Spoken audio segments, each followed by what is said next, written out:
BTV ਦੇਖ ਰਹੇ ਸਾਰੇ ਹੀ ਦਰਸ਼ਕਾਂ ਨੂੰ ਮੇਰੇ ਵੱਲੋਂ ਯਾਨੀ ਕਿ ਸ਼ਵੀ ਸਿੰਘ ਵੱਲੋਂ ਪਿਆਰ ਭਰੀ ਸਤਿ ਸ਼੍ਰੀ ਅਕਾਲ। ਅੱਜ ਸਾਡੇ ਸਪੈਸ਼ਲ ਸੈਗਮੈਂਟ ਦੇ ਵਿੱਚ ਅਸੀਂ ਫੇਰ ਪਹੁੰਚੇ ਹੋਏ ਹਾਂ ਮੀਟ ਐਂਡ ਗ੍ਰੀਟ ਤੇ, ਜਿੱਥੇ ਰੈੱਡ ਸਟੋਨ ਦੇ ਵਿੱਚ ਬਹੁਤ ਵਧੀਆ ਇਕੱਠ ਲੱਗਿਆ ਹੋਇਆ। ਬਹੁਤ ਸਾਰੇ ਲੋਕ ਜਿਹੜੇ ਨੇ NDP ਨੂੰ ਸਪੋਰਟ ਕਰਨ ਲਈ ਔਰ ਗੁਰਿੰਦਰ ਬਰਾੜ ਨੂੰ ਸਪੋਰਟ ਕਰਨ ਲਈ ਇੱਥੇ ਪਹੁੰਚੇ ਨੇ, ਆਪਣੇ ਕੰਸਰਨਸ ਲੈ ਕੇ ਪਹੁੰਚੇ ਨੇ। ਅਸੀਂ ਪਿੱਛੇ ਡੋਰ ਨੌਕਿੰਗ ਸੈਗਮੈਂਟ ਵੀ ਕੀਤਾ ਸੀ, ਜਿਸ ਦੇ ਵਿੱਚ ਅਸੀਂ ਗੱਲਬਾਤ ਕੀਤੀ ਸੀ ਕਿ ਲੋਕਾਂ ਦੇ ਕੀ ਕੰਸਰਨਸ ਨੇ, ਕੈਂਡੀਡੇਟਸ ਤੱਕ ਤੁਸੀਂ ਪਹੁੰਚਾ ਸਕਦੇ ਹੋ। ਔਰ ਉਹਨਾਂ ਨੇ ਅੱਜ ਗੁਰਿੰਦਰ ਬਰਾੜ ਹੋਰਾਂ ਨੇ ਇੱਕ ਪੂਰਾ ਇਕੱਠ ਇੱਥੇ ਆਰਗੇਨਾਈਜ਼ ਕੀਤਾ ਹੈ, ਜਿਸ ਦੇ ਵਿੱਚ 1-on-1 ਇਹਨਾਂ ਤੋਂ ਸਵਾਲ ਪੁੱਛੇ ਜਾ ਸਕਦੇ ਨੇ। ਕੰਸਰਨਸ ਜਿਹੜੇ ਨੇ ਉਹਦੇ ਜਿਹੜੇ ਸਵਾਲਾਂ ਦੇ ਤੁਹਾਡੇ ਜਵਾਬ ਨੇ ਉਹ ਡਾਇਰੈਕਟਲੀ ਦੇ ਸਕਦੇ ਨੇ। ਗੁਰਿੰਦਰ ਭਾਜੀ, ਮੈਨੂੰ ਲੱਗਦਾ ਹੈ ਕਿ ਬਹੁਤ ਵਧੀਆ ਤੁਸੀਂ ਇੱਕ ਤਰੀਕਾ ਲੱਭਿਆ ਹੈ ਜੀ, ਜਿੱਥੇ ਮੀਟ ਐਂਡ ਗ੍ਰੀਟ ਵੀ ਕੀਤਾ ਜਾ ਸਕਦਾ ਹੈ ਔਰ ਸਿੱਧੇ ਸਵਾਲ ਤੁਹਾਡੇ ਤੋਂ ਪੁੱਛੇ ਜਾ ਸਕਦੇ ਨੇ। ਜੀ ਬਿਲਕੁਲ ਸ਼ਵੀ ਜੀ, ਸਭ ਤੋਂ ਪਹਿਲਾਂ BTV ਦੇਖਣ ਸੁਣਨ ਵਾਲੇ ਸਾਰੇ ਪਿਆਰ ਭਰੇ ਸਾਰੇ ਸਰੋਤਿਆਂ ਨੂੰ ਪਿਆਰ ਭਰੀ ਸਤਿ ਸ਼੍ਰੀ ਅਕਾਲ ਜੀ। Thank you for coming. ਤੁਸੀਂ ਆਪਣਾ ਕੀਮਤੀ ਸਮਾਂ ਕੱਢ ਕੇ ਆਏ ਹੋ ਅਤੇ ਜਿਸ ਤਰ੍ਹਾਂ ਤੁਸੀਂ ਕਿਹਾ ਇਹ ਮੀਟ ਐਂਡ ਗ੍ਰੀਟ ਵੀ ਹੈ ਅਤੇ ਓਪਨ ਕੁਐਸਚਨ ਆਨਸਰ ਵੀ ਹੈ ਕਿ ਜੇ ਕਿਸੇ ਦਾ ਕੋਈ ਵੀ ਸਵਾਲ ਹੋਵੇ, ਕਿਸੇ ਦੇ ਦਿਮਾਗ ਦੇ ਵਿੱਚ ਕੋਈ ਕੰਸਰਨ ਹੋਵੇ, ਕਿਸੇ ਵੀ ਪਾਲਿਸੀ ਨੂੰ ਲੈ ਕੇ, ਕਿਸੇ ਵੀ ਇਸ਼ੂ ਨੂੰ ਲੈ ਕੇ, ਅਸੀਂ ਓਪਨ ਰੱਖਿਆ ਕਿ ਕੋਈ ਵੀ ਕਿਸੇ ਨੂੰ ਸਾਨੂੰ ਜੇ ਕੋਈ ਸਵਾਲ ਪੁੱਛਣਾ ਚਾਹੁੰਦਾ ਤਾਂ ਫੀਲ ਫਰੀ ਟੂ ਆਸਕ। ਜੀ ਭਾਜੀ, ਐਡਵਾਂਸ ਪੋਲਿੰਗ ਸ਼ੁਰੂ ਹੋਣ ਲੱਗੀ ਹੈ ਜੀ ਮੰਗਲਵਾਰ ਤੋਂ, ਸੋ ਤੁਸੀਂ ਹੁਣ ਕੀ ਕਹਿਣਾ ਚਾਹੋਗੇ? ਬਹੁਤ ਸਾਰੀਆਂ ਗੱਲਾਂ ਆਪਾਂ ਖੁੱਲ੍ਹ ਕੇ ਪਹਿਲਾਂ ਵੀ ਕੀਤੀਆਂ ਔਰ ਤੁਹਾਡੀ ਜਿਹੜੀ ਆਵਾਜ਼ ਹੈ ਲੋਕਾਂ ਤੱਕ ਪਹੁੰਚ ਰਹੀ ਹੈ ਔਰ ਲੋਕ ਵੀ ਸਮਝ ਰਹੇ ਨੇ ਕਿ ਜਿਹੜੇ ਕੰਸਰਨਸ ਨੇ ਉਹਨਾਂ ਨੂੰ ਐਡਰੈਸ ਕਰਨਾ ਕਿੰਨਾ ਕੁ ਜ਼ਰੂਰੀ ਹੈ। ਅਤੇ ਕੀ ਤੁਸੀਂ ਕਿਹੜੇ ਮੁੱਦਿਆਂ 'ਤੇ ਗੱਲਬਾਤ ਜਿਹੜੀ ਹੈ ਇੱਕ ਵਾਰ ਫਿਰ ਤੋਂ ਲੋਕਾਂ ਨੂੰ ਯਾਦ ਕਰਾਉਣਾ ਚਾਹੋਗੇ ਕਿ ਜੇ NDP ਜਿੱਤਦੀ ਹੈ, ਤੁਸੀਂ ਜਿੱਤਦੇ ਹੋ, ਅਤੇ ਕਿਹੜੇ ਕੰਸਰਨਸ ਐਸੇ ਨੇ ਜੋ ਲੋਕਾਂ ਨੂੰ ਬਹੁਤ ਸੌਖਾ ਕਰ ਦੇਣਗੇ? ਜੀ ਦੇਖੋ, ਮੇਨ ਜਿਹੜੇ ਇਸ਼ੂ ਹੈ ਜੀ ਉਹ ਹੈਲਥ ਕੇਅਰ, ਐਜੂਕੇਸ਼ਨ, ਅਫੋਰਡੇਬਿਲਿਟੀ ਹੈ, ਕ੍ਰਾਈਮ ਦਾ ਇਸ਼ੂ ਹੈ, ਇਹ ਸਾਰੇ ਇਸ਼ੂ ਹੈ। ਲੇਕਿਨ ਹੈਲਥ ਕੇਅਰ ਦੇ ਉੱਤੇ ਅਸੀਂ ਦੇਖਿਆ ਕਿ ਐਮਰਜੈਂਸੀ ਵੇਟ ਟਾਈਮ ਉੱਪਰ ਗਏ ਨੇ, ਜਿਹੜੇ ਚਿਲਡਰਨ ਹਸਪੀਟਲ ਦੇ ਵਿੱਚ ਵੇਟ ਟਾਈਮ ਉੱਪਰ ਗਏ ਨੇ। 6,30,000 ਅਲਬਰਟਨ ਐਸੇ ਨੇ ਜਿਨ੍ਹਾਂ ਕੋਲ ਡਾਕਟਰ ਦਾ ਐਕਸੈਸ ਨਹੀਂ ਹੈ। ਲੈਬ ਵਰਕ ਜੇ ਤੁਸੀਂ ਅਪਾਇੰਟਮੈਂਟ ਲੈਂਦੇ ਹੋ ਤਾਂ 6 ਵੀਕ ਦਾ ਅਪਾਇੰਟਮੈਂਟ ਮਿਲ ਰਹੀ ਹੈ।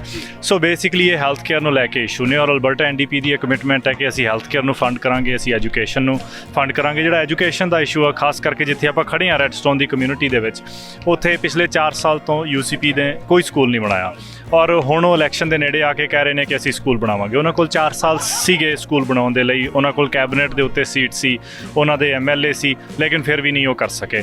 ਅਤੇ ਦੂਸਰਾ ਇਹ ਹੈ ਕਿ ਇਨ ਦ ਮਿਡਲ ਆਫ ਪੈਂਡੈਮਿਕ ਉਹਨਾਂ ਨੇ 25,000 ਐਜੂਕੇਸ਼ਨਲ ਅਸਿਸਟੈਂਟ ਫਾਇਰ ਕੀਤੇ, ਉਹਨਾਂ ਨੇ ਐਜੂਕੇਸ਼ਨ ਦੇ ਉੱਤੇ ਕੱਟ ਲਾਇਆ, ਉਹਨਾਂ ਨੇ ਕੋਈ ਨਵਾਂ ਸਕੂਲ ਜਿਹੜਾ ਪਿਛਲੇ ਬਜਟ ਦੇ ਵਿੱਚ 8,000 ਬੱਚਾ ਜਿਹੜਾ ਉਹ ਸਕੂਲ ਦੇ ਵਿੱਚ ਐਡ ਹੋਇਆ, ਜਦ ਕਿ ਅਸੀਂ ਦੇਖਿਆ ਕਿ ਪੂਰੇ ਕੈਲਗਰੀ ਸਿਰਫ ਇੱਕ ਨਵਾਂ ਸਕੂਲ ਉਹਨਾਂ ਨੇ ਬਣਾਇਆ। ਸੋ ਇਸ ਤਰ੍ਹਾਂ ਦੀ ਗਵਰਨਮੈਂਟ ਅਸੀਂ ਪਿਛਲੇ 4 ਸਾਲ ਤੋਂ UCP 'ਚ ਦੇਖ ਰਹੇ ਹਾਂ। ਅਲਬਰਟਾ NDP ਨੇ ਕਮਿਟ ਕੀਤਾ ਕਿ ਅਸੀਂ 40 ਨਵੇਂ ਸਕੂਲ ਕੈਲਗਰੀ ਦੇ ਵਿੱਚ ਬਣਾਵਾਂਗੇ ਔਰ ਉਹਦੇ ਵਿੱਚ ਕੈਲਗਰੀ ਨਾਰਥ ਈਸਟ ਦੇ ਵਿੱਚ ਰੈੱਡ ਸਟੋਨ ਕਮਿਊਨਿਟੀ ਦੇ ਵਿੱਚ ਅਸੀਂ ਕਮਿਟਮੈਂਟ ਕੀਤੀ ਹੈ ਕਿ ਅਸੀਂ ਇੱਥੇ ਸਕੂਲ ਬਣਾਵਾਂਗੇ। ਅਫੋਰਡੇਬਿਲਿਟੀ ਦੇ ਉੱਤੇ ਜਿਹੜਾ ਮੇਨ ਇਸ਼ੂ ਹੈ ਜੀ ਉਹ ਇਹ ਹੈ ਕਿ ਇੰਸ਼ੋਰੈਂਸ ਦੇ ਉੱਤੇ NDP ਨੇ ਕੈਪ ਲਾਇਆ ਸੀ, ਯੂਟਿਲਿਟੀ ਬਿਲਸ ਦੇ ਉੱਤੇ NDP ਨੇ ਕੈਪ ਲਾਇਆ ਸੀ, ਟਿਊਸ਼ਨ ਕਾਸਟ ਦੇ ਉੱਤੇ NDP ਨੇ ਕੈਪ ਲਾਇਆ ਸੀ। ਇਹ ਉਹ ਸਰਕਾਰ ਆਈ ਹੈ UCP ਦੀ ਪਿਛਲੇ 4 ਸਾਲ 'ਚ ਜਿਹਨੇ ਇੰਸ਼ੋਰੈਂਸ ਦੇ ਉੱਤੋਂ ਕੈਪ ਖਤਮ ਕੀਤਾ, ਯੂਟਿਲਿਟੀ ਬਿੱਲ ਤੋਂ ਕੈਪ ਖਤਮ ਕੀਤਾ, ਜਿਹਨੇ ਟਿਊਸ਼ਨ ਕਾਸਟ ਦੇ ਉੱਤੇ ਕੈਪ ਖਤਮ ਕਰਕੇ ਉਹ ਇਨਕਰੀਜ਼ ਹੋਏ। ਅਸੀਂ ਇੱਕ ਕਮਿਟਮੈਂਟ ਕਰ ਚੁੱਕੇ ਹਾਂ ਕਿ ਜੇਕਰ NDP ਦੀ ਗਵਰਨਮੈਂਟ ਆਉਂਦੀ, ਅਸੀਂ ਇਹਨਾਂ ਸਾਰੀਆਂ ਚੀਜ਼ਾਂ ਦੇ ਉੱਤੇ ਕੈਪ ਕਰਾਂਗੇ, ਇਹਨਾਂ ਦੇ ਪ੍ਰਾਈਸ ਕੰਟਰੋਲ ਕਰਾਂਗੇ। ਜਿਹੜਾ ਕ੍ਰਾਈਮ ਦਾ ਇਸ਼ੂ ਹੈ ਜੀ ਉਹ ਇਹ ਹੈ ਕਿ ਪਿਛਲੇ 4 ਸਾਲ ਵਿੱਚ ਇਸ UCP ਨੇ ਕੈਲਗਰੀ ਦੇ ਉੱਤੇ $30 ਮਿਲੀਅਨ ਦਾ ਕੱਟ ਲਾਇਆ। ਕੈਲਗਰੀ ਮਿਊਨਿਸਪਲ ਫੰਡਿੰਗ ਦੇ ਉੱਤੇ, ਉਹਦੇ ਨਾਲ ਪੁਲਿਸ ਦੇ ਉੱਤੇ ਕੱਟ ਲੱਗਿਆ, ਸੋਸ਼ਲ ਸਰਵਿਸਿਜ਼ ਇੰਪੈਕਟ ਹੋਈਆਂ ਔਰ ਅਸੀਂ ਇੱਕ ਕਮਿਟਮੈਂਟ ਕੀਤੀ NDP ਵੱਲੋਂ ਕਿ ਅਸੀਂ 150 ਨਵਾਂ ਪੁਲਿਸ ਆਫਿਸਰ ਅਤੇ 150 ਨਵਾਂ ਸਪੋਰਟ ਵਰਕਰ ਅਸੀਂ ਹਾਇਰ ਕਰਾਂਗੇ ਤਾਂ ਕਿ ਕ੍ਰਾਈਮ ਨੂੰ ਰੋਕਿਆ ਜਾ ਸਕੇ। ਅਤੇ ਨਾਲ ਦੀ ਨਾਲ ਅਸੀਂ ਇਹ ਵੀ ਮੇਕ ਸ਼ੋਰ ਕਰਾਂਗੇ ਕਿ ਜਿਹੜੀ ਗਰੀਬੀ ਹੈ, ਜਿਹੜੀ ਪਾਵਰਟੀ ਹੈ, ਉਹਨੂੰ ਐਡਰੈਸ ਕੀਤਾ ਜਾਵੇ, ਉਹਨੂੰ ਕ੍ਰਿਮੀਨਲਾਈਜ਼ ਨਾ ਕੀਤਾ ਜਾਵੇ। ਜਿਹੜੇ ਹੋਮਲੈਸ ਲੋਕ ਹੈ ਉਹਨਾਂ ਨੂੰ ਰਿਸੋਰਸ ਪ੍ਰੋਵਾਈਡ ਕੀਤੇ ਜਾਣ ਕਿ ਉਹ ਵਾਪਸ ਜ਼ਿੰਦਗੀ ਦੇ ਟਰੈਕ ਦੇ ਉੱਤੇ ਆ ਸਕਣ, ਉਹਨਾਂ ਨੂੰ ਕ੍ਰਿਮੀਨਲਾਈਜ਼ ਨਾ ਕੀਤਾ ਜਾਵੇ। ਉਹ ਕ੍ਰਿਮੀਨਲ ਨਹੀਂ ਹੈ, ਉਹ ਮਾਰਜਨਲਾਈਜ਼ ਲੋਕ ਹੈ ਸਾਡੀ ਕਮਿਊਨਿਟੀ ਦੇ। ਸੋ ਅਸੀਂ ਉਹਨਾਂ ਨੂੰ ਵੀ ਸਪੋਰਟ ਕਰਾਂਗੇ। ਇਸ ਤਰ੍ਹਾਂ ਦੇ ਸਾਰੇ ਜਿਹੜੇ ਇਸ਼ੂ ਹੈ ਅਸੀਂ ਲੋਕਾਂ ਦੇ ਨਾਲ ਕਮਿਟਮੈਂਟ ਕੀਤੀ ਹੈ। ਔਰ ਸਾਡੇ ਕਮਿਊਨਿਟੀਜ਼ ਦੇ ਵਿੱਚ ਕ੍ਰਿਕਟ ਪਿਚਸ ਦੀ ਬਹੁਤ ਕਮੀ ਹੈ, ਫੁੱਟਬਾਲ ਗਰਾਊਂਡਸ ਦੀ ਬਹੁਤ ਕਮੀ ਹੈ, ਹਾਕੀ ਦੇ ਨਾਲ ਮੈਂ ਖੁਦ ਆਪ ਵੀ ਜੁੜਿਆ, ਹਾਕੀ ਦੀ ਪਿਚਸ ਦੀ ਬਹੁਤ ਕਮੀ ਹੈ।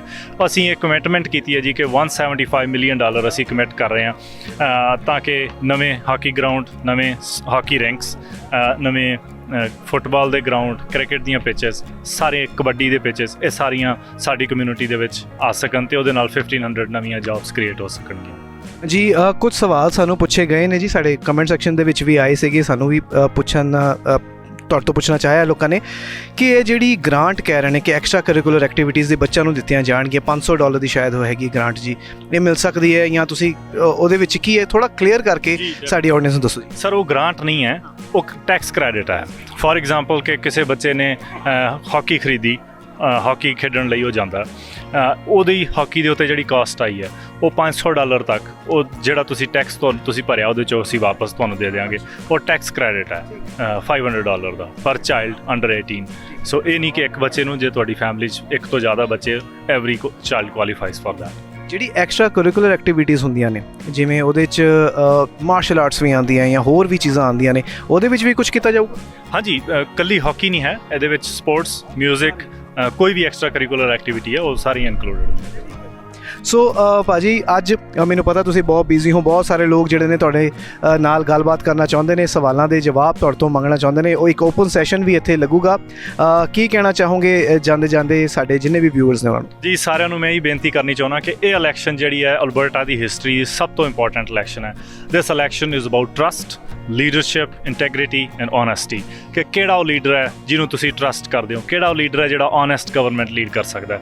29 ਮਈ ਤੋਂ ਬਾਅਦ 2 ਲੀਡਰਾਂ ਦੇ ਵਿੱਚੋਂ, ਡੈਨੀਅਲ ਸਮਿਥ ਤੇ ਰੇਚਲ ਨੋਟਲੀ ਦੇ ਵਿੱਚੋਂ ਸਿਰਫ ਇੱਕ ਨੇ ਪ੍ਰੀਮੀਅਰ ਬਣਨਾ।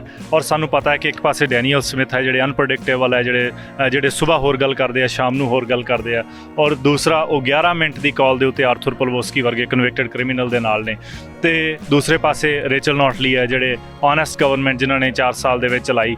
ਔਰ 2015 ਦੇ ਵਿੱਚ ਜਦੋਂ NDP ਗਵਰਨਮੈਂਟ ਆਈ ਤਾਂ ਬਹੁਤ ਸਾਰੇ ਜਿਹੜੇ MLA ਸੀ ਉਹ ਬ੍ਰਾਂਡ ਨਿਊ ਸੀਗੇ, ਉਹ ਪਹਿਲੀ ਵਾਰੀ ਜਿੱਤੇ ਸੀ, ਉਹਨਾਂ ਕੋਲ ਐਕਸਪੀਰੀਅੰਸ ਨਹੀਂ ਸੀ, ਲੇਕਿਨ ਉਹ ਸਰਕਾਰ ਐਸੀ ਸੀ ਜਿਹਦੇ ਵਿੱਚ ਜ਼ੀਰੋ ਸਕੈਂਡਲਸ ਤੇ ਜ਼ੀਰੋ ਕੰਟਰੋਵਰਸੀਜ਼ ਦੇ ਨਾਲ ਉਹ ਸਰਕਾਰ 4 ਸਾਲ ਚਲਾਈ। ਸੋ ਇਹ ਇਲੈਕਸ਼ਨ ਟਰਸਟ ਦਾ ਇਲੈਕਸ਼ਨ ਹੈ, ਲੀਡਰਸ਼ਿਪ ਦਾ ਇਲੈਕਸ਼ਨ ਹੈ। ਮੈਂ ਸਾਰਿਆਂ ਨੂੰ ਰਿਕੁਐਸਟ ਕਰਦਾ ਕਿ ਤੁਸੀਂ ਅਲਬਰਟਾ NDP ਨੂੰ ਸਪੋਰਟ ਕਰੋ, ਰੇਚਲ ਨੋਟਲੀ ਨੂੰ ਸਪੋਰਟ ਕਰੋ। ਲੋਕਲ ਕੈਂਡੀਡੇਟ ਨਾਰਥ ਈਸਟ ਤੋਂ ਮੈਂ ਹਾਂ, ਫਾਲਕਨ ਰਿਜ ਤੋਂ ਪਰਮੀਤ ਸਿੰਘ ਨੇ, ਕੈਲਗਰੀ ਪੋਲਰ ਮਕਾਲ ਤੋਂ ਇਰਫਾਨ ਸਾਬਿਰ ਨੇ, ਗੁਰਿੰਦਰ ਗਿੱਲ ਸਾਹਿਬ ਕੈਲਗਰੀ ਕ੍ਰਾਸ ਤੋਂ ਨੇ, ਰੋਸਮੈਨ ਵਲੈਂਸ਼ੀਆ ਈਸਟ ਤੋਂ ਨੇ। ਸੋ ਇਹ ਸਾਰੇ ਕੈਂਡੀਡੇਟਸ ਦੀ ਤੁਸੀਂ ਸਪੋਰਟ ਕਰੋ। Thank you so much. Thank you so much ਭਾਜੀ, ਥੈਂਕ ਯੂ।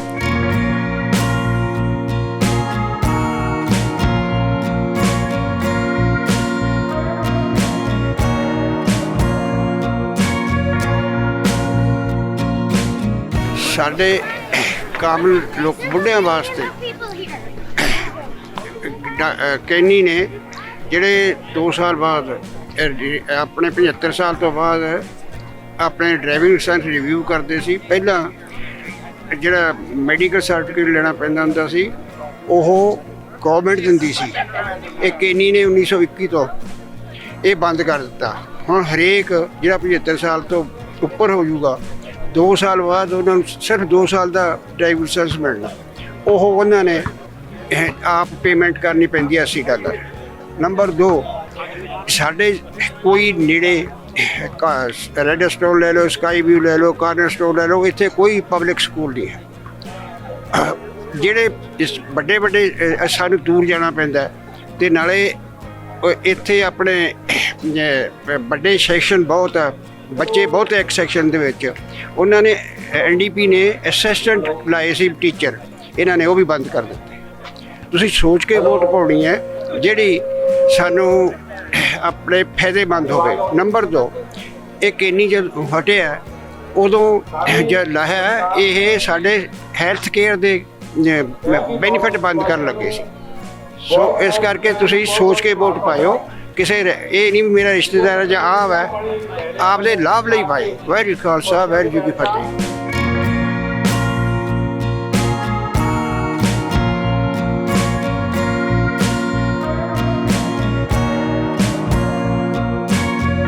ਤੁਹਾਨੂੰ ਸਾਰੇ ਅਸੀਂ ਗਲਿੰਪਸ ਵੀ ਦਿਖਾਈਆਂ, ਸਾਨੂੰ ਤੁਹਾਨੂੰ ਵੱਖ-ਵੱਖ ਕੈਂਡੀਡੇਟਸ ਦੇ ਨਾਲ ਗੱਲਬਾਤ ਕਰਾਈ, ਤੁਹਾਨੂੰ ਅਸੀਂ ਇੱਕ ਤਰ੍ਹਾਂ ਤੋਂ ਸਮਝਣ ਦਾ ਮੌਕਾ ਵੀ ਦਿੱਤਾ ਕਿ ਕਿਸ ਕੈਂਡੀਡੇਟ ਨੂੰ ਤੁਸੀਂ ਸਮਝ ਕੇ ਵੋਟ ਪਾ ਸਕਦੇ ਹੋ, ਕਿਹਦੀ ਤੁਸੀਂ ਸਰਕਾਰ ਬਣਾ ਸਕਦੇ ਹੋ।